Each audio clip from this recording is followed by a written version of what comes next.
मानव जीवन की उपलब्धता को ही बताने के लिए, इस मानव जीवन की श्रेष्ठता को ही बताने के लिए यह श्रीमद् भागवत की कथा है। ये कथा क्या है?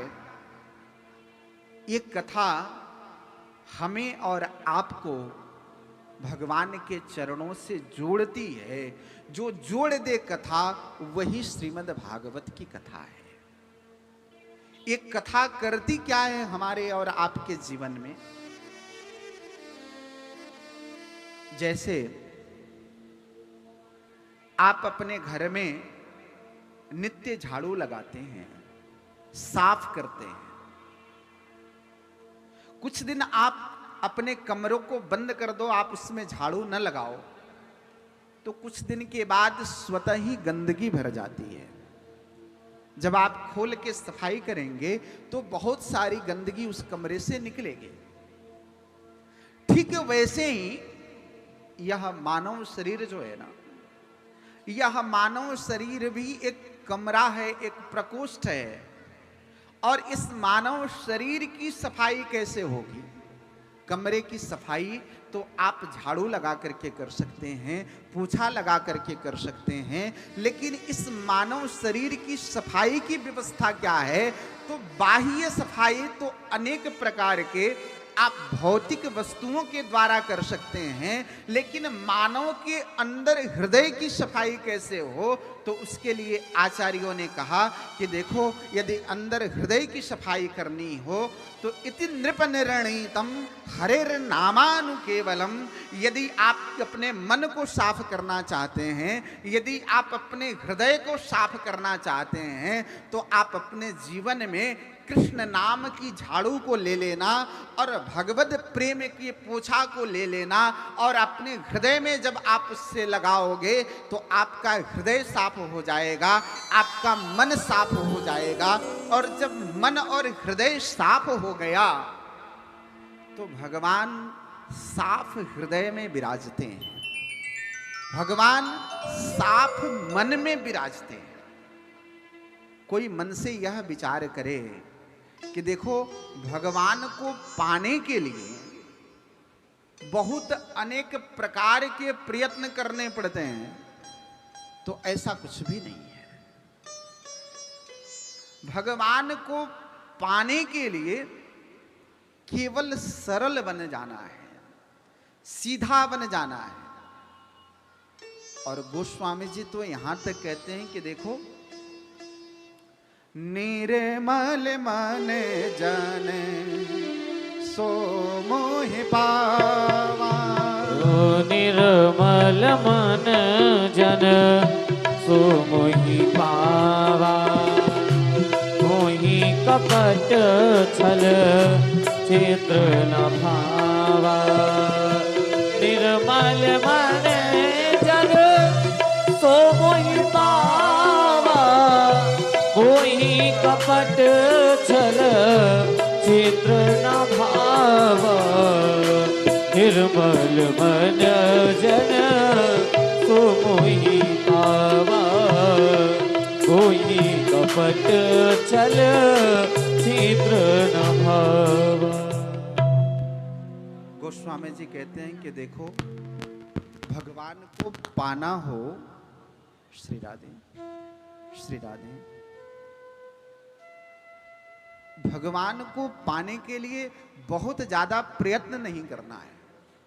करना क्या है? तो केवल मन को निर्मल बना लेना है, मन को साफ कर लेना है। और यदि आपने मन को निर्मल बना लिया, मन को साफ कर लिया, तो आप सहज रूप में, आप बहुत ही सुखद रूप में भगवान के कृपा के पात्र बन जाओगे। भगवान कहते हैं कि देखो, मैं उसी का हूं या मैं उसी के पास जाता हूं। मन्मना भव मद भक्तो मद्याजी माम नमस्कुरु। जो भक्त मेरे मन का हो जाए, मैं उसके पास चला जाता हूं। तो भगवान के मन के बनने के लिए सबसे पहले हमें अपने मन की सफाई करनी है।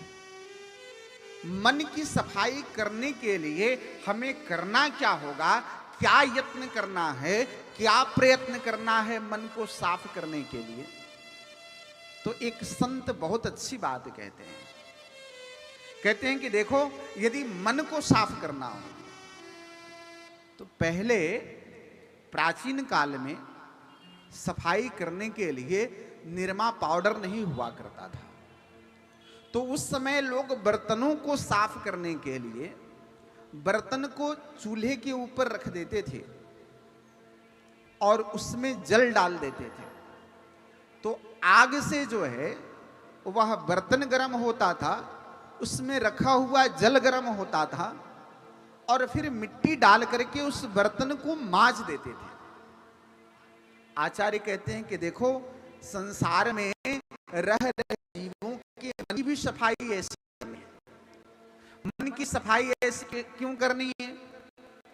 क्योंकि मन में तमाम प्रकार के संसार के विषय वासनाओं के दाग लगे हुए हैं। कामनाएं संसार के प्रत्येक प्राणियों के अंदर है। हर व्यक्ति चाहता है कि संसार का समस्त भौतिक सुख हमें मिल जाए। इन तमाम कामनाओं की पूर्ति में व्यक्ति न जाने कितने प्रकार से कितनी बातें कहता है और उन तमाम बातों के द्वारा विचार उत्पन्न होते हैं। उन विचारों के द्वारा मन में राग द्वेष उत्पन्न हो जाता है और जब तक राग द्वेष की सफाई नहीं होगी तब तक ठाकुर मन में आकर के नहीं बैठ सकते। उन राग द्वेष सफाई के लिए करना क्या है? तो एक संत बहुत अच्छी बात कहते कि देखो, कुछ भी नहीं करना, केवल प्रयत्न इतना सा करना है। दो प्रकार के दिए होते हैं, एक जलता हुआ दीपक और एक बुझ गया हुआ दीपक।